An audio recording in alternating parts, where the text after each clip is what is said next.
This 5-minute solution will show you how to manage and reply to Facebook comments using Facebook Meta Business Suite.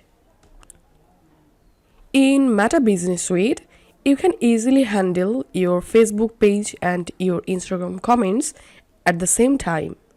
Just follow me to do it. Once you are in your Facebook page profile, just click on Meta Business Suite to open it. And here, make sure to select your business account to work with. And now, go to Inbox. And now, to handle your Facebook page comments, click on Facebook comments. And here you will get all of your Facebook page comments. Now to reply to any comment, just click on the comment. And here you can write a comment easily and hit enter to send the comment. As you can see, send it.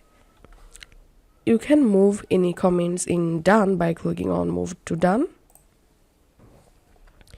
You can move any comment to spam by clicking on this three dot and click on move to spam. And if you connected your Facebook page and your Instagram accounts in your business account, then go to Instagram comments, and here you will get all of your Instagram comments. So this is how we can handle our Facebook page comments using Meta Business Suite. If this video helped you out, leave a like and leave a comment down below. Thank you for watching.